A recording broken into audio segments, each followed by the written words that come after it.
Hey, everybody, welcome back to the podcast. You're listening to the longest running superhero role playing game on Earth. I'm your host, the Game Master, and today we're talking about Xenoscope. For those who are unfamiliar, Xenoscope is a comic book company, and they basically take the characters that a lot of people would think of as the Disney princess characters, and they sort of go back to the original grim fairy tales version of things and they mine that for ideas, but then they put a spin on it that is more of a modern superhero comic book kind of a vibe. And I was actually pretty unfamiliar with them prior to this. And I read their Jasmine stuff, which is called Crown of Kings.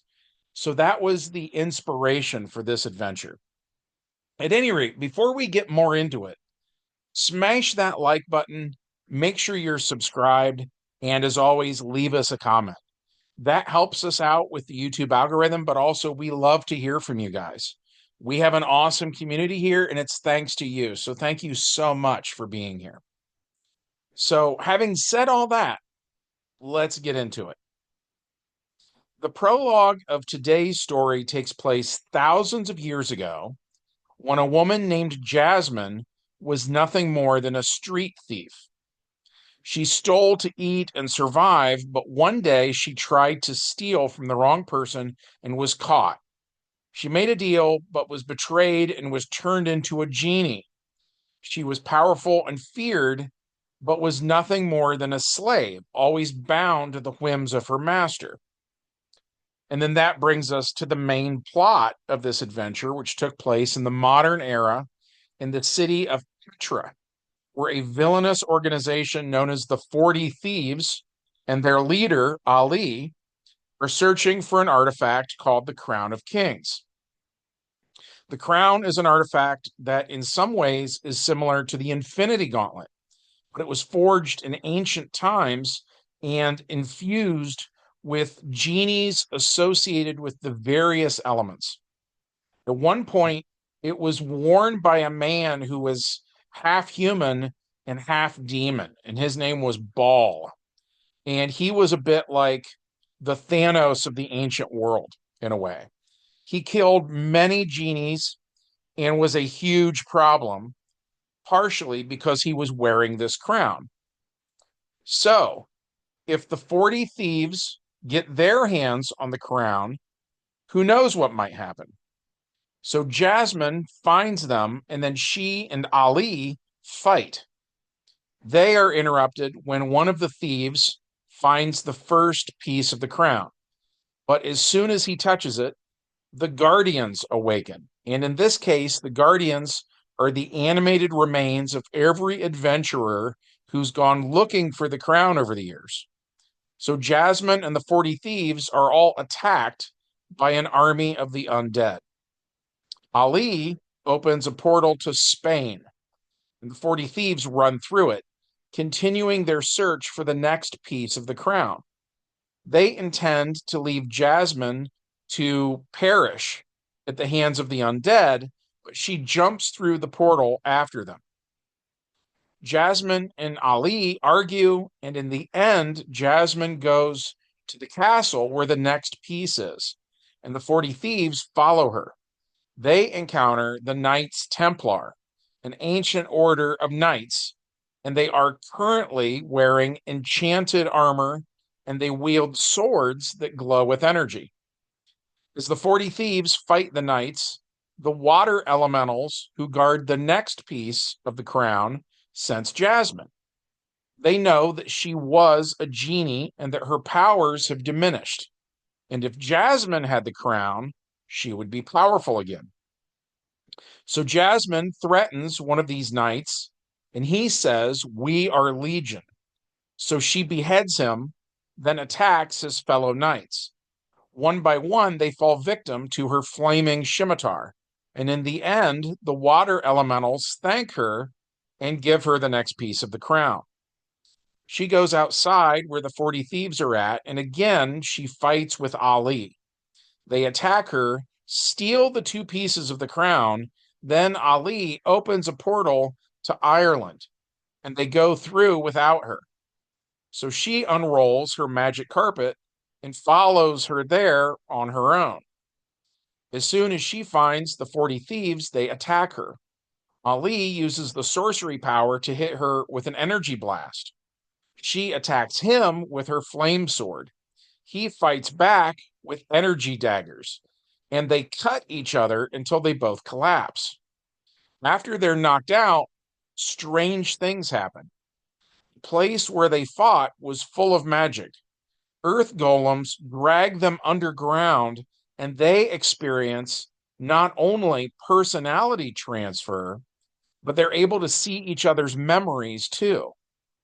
Jasmine sees Ali befriend a shaman, only to behead him and steal his powers. After a while, they wake up in their own body again and wonder if it was all just a dream. Ali then orders his men to execute Jasmine, but before they get the chance, a group of creatures who look vaguely like Swamp Thing come up out of the earth and attack the 40 thieves, literally tearing them to pieces. A man with the antlers of a deer commands these creatures, and he talks to Ali and Jasmine. He is struck by lightning that is fired at him by a female blue-skinned genie who, from the waist down, looks like a tornado that is blue. She refers to Jasmine as her sister and says she has come seeking the crown of kings. Jasmine refers to her as Sule, and Ali reveals that he serves this genie. Sule tells Jasmine she would love it if Jasmine joined her, but instead, Jasmine attacks her with the flame sword. Sule takes Ali and leaves. Jasmine once again follows them, and this time she finds them battling against Incan warriors. As they fight the lesser beings, Jasmine speaks with the boss of this level. He sees she is not on Sule's side, so he gives her the next piece of the crown.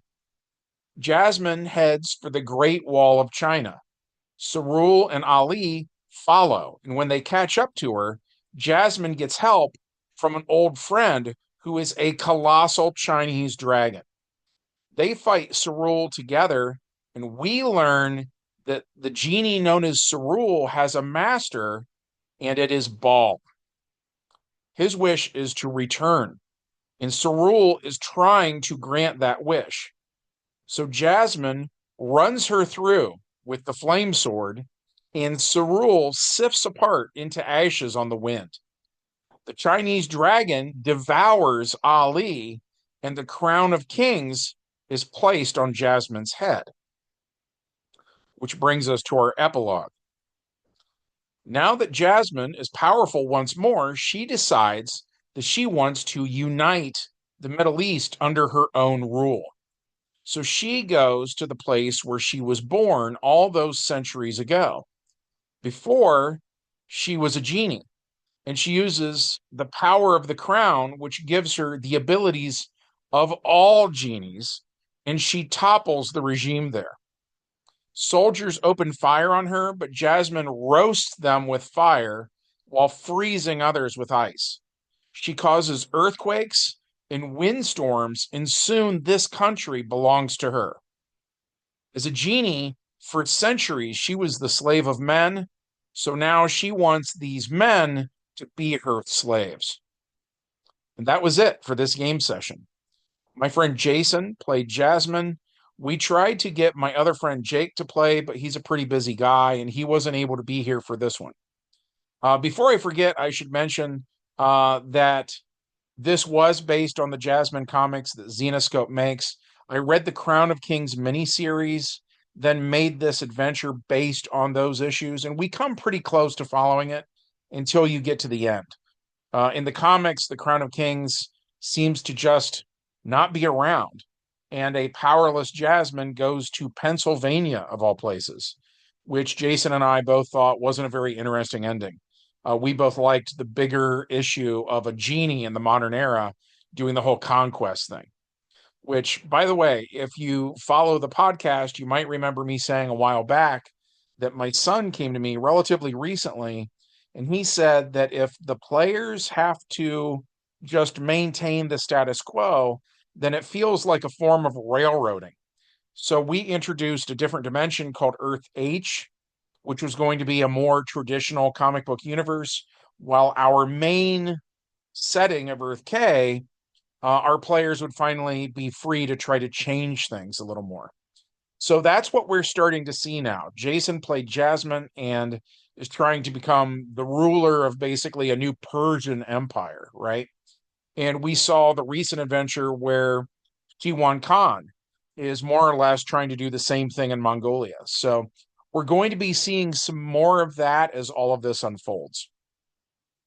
I don't know if we should call it alternate history when it takes place in the present, but Earth K is going to start diverging more and more from the real world. Anyways, I feel like this video was long enough, so I'm going to wrap it up. Thank you so much for being here. If you would like to support our humble little channel, we would love it if you took just a quick second to hit like, make sure you're subscribed, and leave us a comment. And from everybody here at the longest running superhero role-playing game on Earth, we hope you have a good one, and we'll see you in the next adventure. Bye.